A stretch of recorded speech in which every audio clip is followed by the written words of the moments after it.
So let's bring him in. Here he is, the Executive Vice President, CEO, Director of Player Personnel for the Dallas Cowboys. On your home of the Cowboys, it's Stephen Jones. Good afternoon, Stephen. Thanks for joining us. Good afternoon, gentlemen.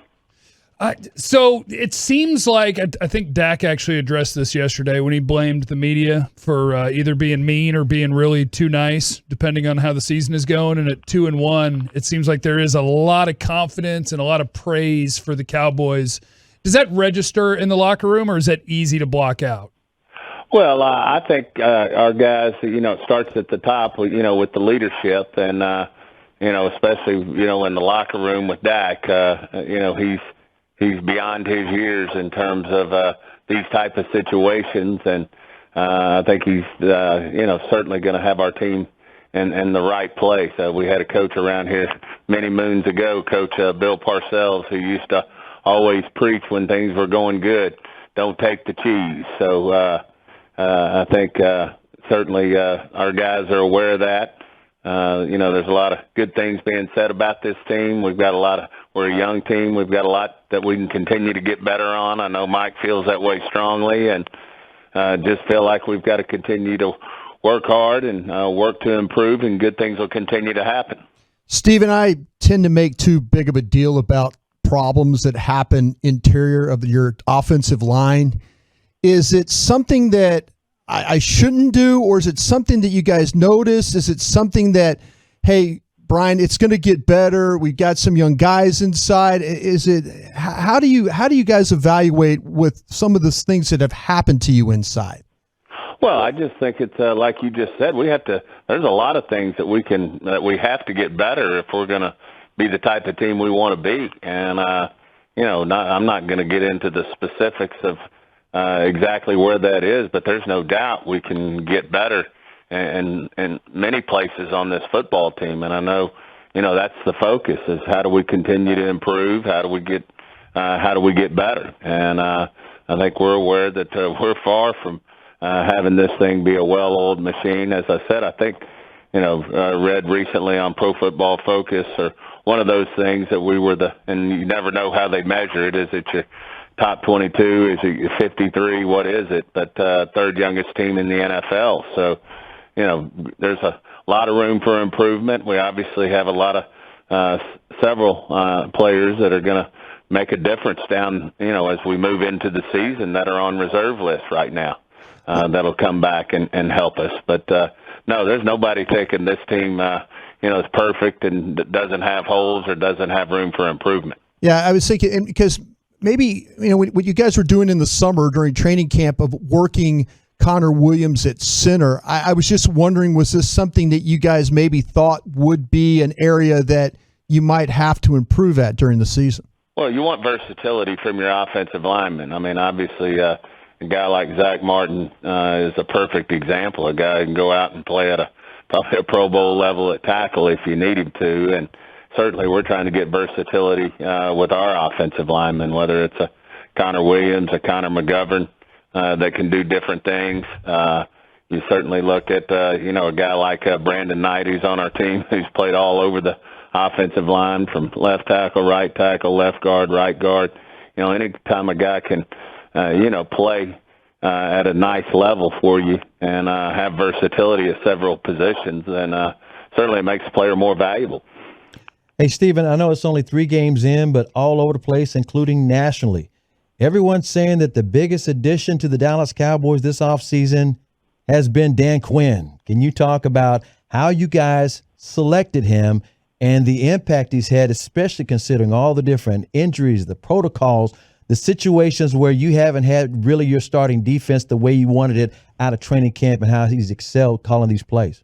Well, when we first, when we finally got to the off season last year, we certainly wanted to address our defense. I mean, it was obviously to anyone who followed our team or, really evaluated what we were doing with our team, we were struggling on defense. Now, it's hard to say, hey, was that all on Mike Nolan? Who, there's a lot of hands in that, and unfortunately, because Mike was the coordinator, he took the brunt of it. But Mike came in and was real high on Dan, and anytime you get a coach who's taken a team all to the Super Bowl and had one hell of a chance to win it, then you're getting a damn good football coach. And certainly defense, back when he was with Seattle. I mean, he's been a great defensive coordinator in this league. And then you roll up your sleeves and do your homework, which Mike did, and then Jerry and I did as well. You hear nothing but blue chip things about Dan, and certainly he gets in here and he's a great communicator.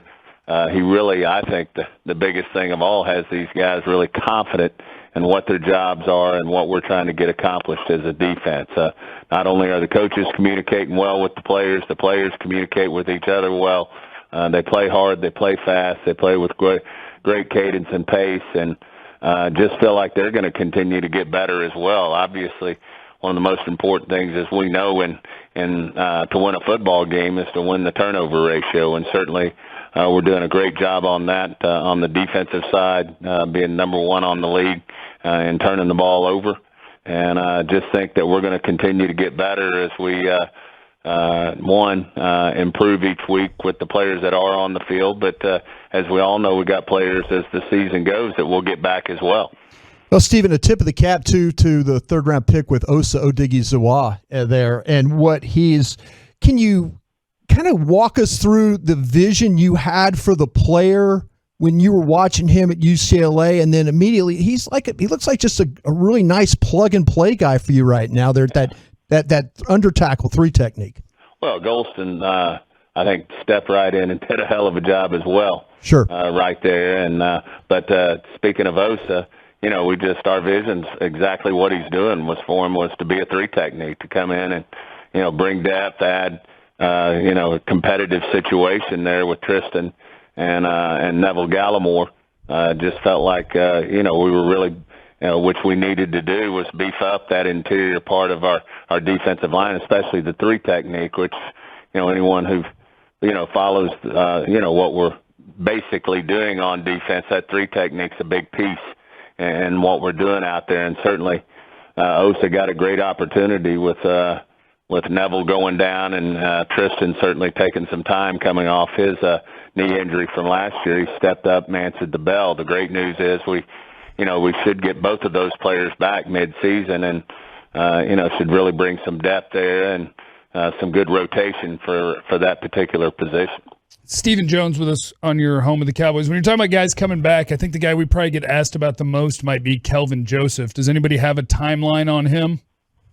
Well, he's it's starting to be any day now. I mean, unfortunately, while he was overcoming his injury, he also it wasn't COVID, but came down with an illness that he had to work through as well, which put him back in terms of his rehab and getting in shape. But hopefully he's getting to a point now where we can start the clock on him. Coming off the designated to return list, and get him working back into practice. And he was doing a really good job, but just unfortunate there, that he had a couple stints. He had a COVID stint back during in the preseason or off season, if you will, and then certainly then had an injury, and then the illness, which wasn't COVID, but had an illness there that held him back some. But we're excited to get him back. Stephen, the safeties you got there, did you pay him out of your back pocket of your wallet? I mean, seriously, did you just hit your money clip and say, okay, let's go get us 4 safeties? But a hell of a job by you guys through 3 weeks. Again, and we're on your ass all the time about not having safeties. But it looks like to me you guys have kind of gone out there and had a plan for this and addressed the position maybe the right way.